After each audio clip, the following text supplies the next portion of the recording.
Hello chess lovers, Suren here, and I would like to share with you one of the greatest games ever played.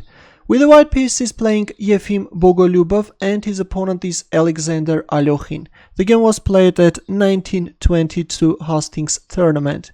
Before watching the game, if you are new to my channel, please consider subscribing to my channel for more games. In this game, Bogoljubov had white pieces and he started with d4 and f5 by Alekhine. He goes for this double-edged Dutch defense. Here is what Alekhine writes about his first move. A risky defense that up to the present I have adopted only very infrequently in serious games.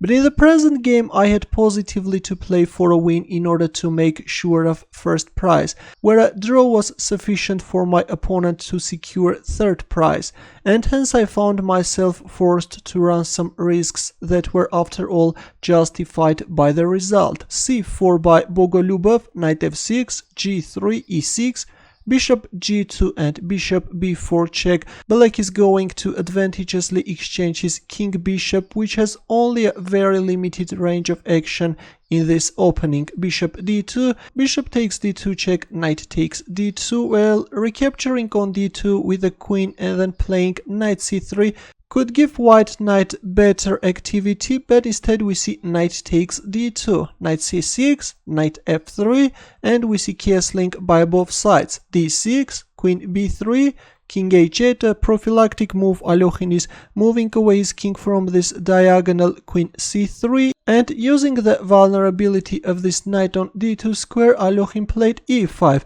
Now white can't win a pawn by capturing on e5 because in the end of the day the knight on d2 square is hanging and black will win a piece. That's why after e5 white responded with e3. Now comes a5, stopping any possible b4 moves, and at some point the knight can find an outpost on b4 square. b3, queen e8. Black is going for a very standard queen maneuver in Dutch defense and is going to bring the queen on h5 square, from where it can put pressure on white king. a3, queen h5 and h4. A good defensive move that secures new squares for his king's knight and revives the threat of d takes e5. Here comes knight g4, knight g5, bishop d7 and f3, a move which is somewhat weakening white's king side. It was better to play b4, if h6 then knight h3, and if f4 then b5. Both sides have equal chances, but after bishop d7, f3 was played. Knight f6, f4, e4, and rook d1. By playing rook d1, white is freeing this f1 square for the knight, because already black was threatening queen g4 and the knight h5 coming after the pawn on g3 square. However, the preliminary advance d5, preventing black from forming a center, would have yielded white more chances of a successful defense. h6 was played, black is kicking away this active knight, knight h3 and d5. By this move, black completely wrecks his opponent's hopes in the center and shortly seizes the initiative on the queen side in quite unexpected fashion. Knight f1, knight e7, a4. By playing a4, white created a hole on b4 square, and again the knight goes back on c6 square and is eyeballing on b4 square. Rook d2, knight b4, bishop h1. White wants to bring the rook on g1 square and try to bring into life this g4 idea. Queen e8 and rook g2. If we have a look at the position, white pieces piled up on the king's side look very miserable. Actually, this bishop on h1 square is just dead. d takes c4 was played, b takes c4, and now Alekhine is simply winning the pawn on a4 square, getting a passed pawn. Knight f2, bishop d7, knight d2, b5, knight d1, and this time the black knight finds another perfect outpost on d3 square. But at the same time, this allows white to capture on a5 square, and this actually allows black to go for one of the best combinations in chess history. b4 was played, rook takes a8. Well, if queen a1, then black can exchange the rooks on a5 square and then play queen a8. And after the exchange of queens, black's rook makes an inroad into white's game with decisive effect. That's why after b4, rook takes a8 was played. And now you can pause the video and try to find Alekhine's next moves. Ready? Well, instead of recapturing on a8 square, Alekhine captured on c3, and after rook takes e8, he played c2, and it turns out that actually the pawn on c2 square is unstoppable. Actually, this was the first scene where Alekhine gave up his queen, and at the same time this c2 move allows white to capture on f8 with a check, king h7. Now the knight on d1 square is under attack, knight f2 was played, and again a black queen appears on the board, this time on c1 square by giving a check. Knight f1, white is both covering the king, also saving the knight, and now comes knight d1 with a simple mating threat. For example, if d5, just a random move, then knight f3, and we will see a smothered mate on the board. That's why after knight e1, rook h2 was played, the bishop is now covering the f3 square. And now Alekhine simply captures on c4 with another deadly threat, bishop b5. Rook b8 was played, and after bishop b5, white is just forced to give up his rook by capturing on b5.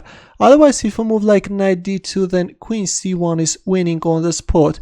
If rook takes b5, then knight f3 check, and then white king is simply getting checkmated. That's why after bishop b5 we see rook takes b5. Queen takes b5 and g4.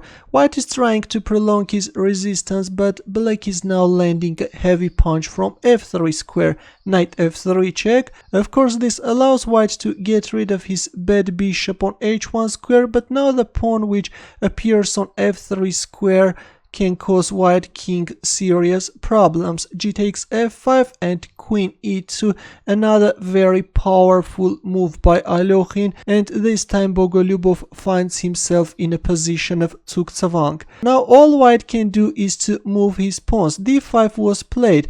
Well, if rook h3, then knight g4 can be very unpleasant. If knight takes g4, then queen g2 checkmate.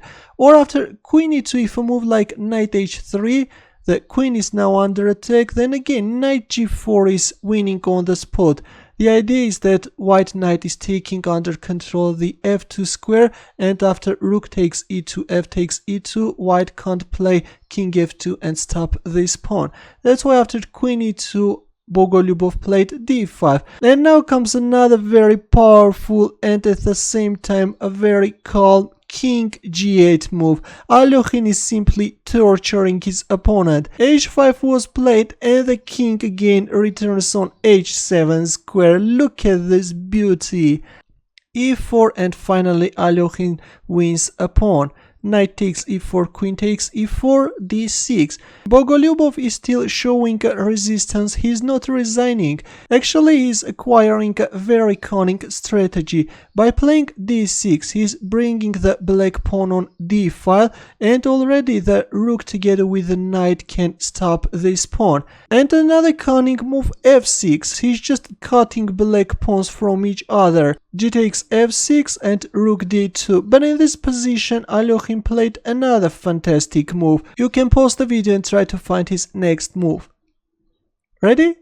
Well, look, queen takes f4 looks tempting, but it turns out that after this move, white can form a fortress, and it's not quite clear how is black going to realize his advantage. As I've already mentioned, the knight together with the rook can successfully cover the second rank and stop black pawns. In order to win the game, there can be some technical problems for black. That's why after rook d2, Alekhine played queen e2. This is the second queen sacrifice, and this line just gives white no chance. Rook takes e2, and after f takes e2, the pawn is just unstoppable. King f2, white king is covering the e1 square, but now again a queen appears on the board, and we can say that Alekhine gives up the third queen. King takes f1, king g7, and of course this is a pawn game where black is winning. Black has an extra pawn, and after d5 check, Bogoljubov resigned. If king d3, then king d6, and then king c5, and then d4 is coming. This is just an easy win for black. There are several ways to win, that's why after d5 check, Bogoljubov resigned. This was truly a spectacular game where Alekhine gave up 3 queens. Many chess enthusiasts consider this as one of the greatest games ever played. Moreover, Irving Chernev called this game the most brilliant game ever played. Thanks for watching. I hope that you enjoyed this spectacular game. If you have any questions, don't hesitate to leave your comments, and for more games, don't forget to subscribe to my channel. Good luck!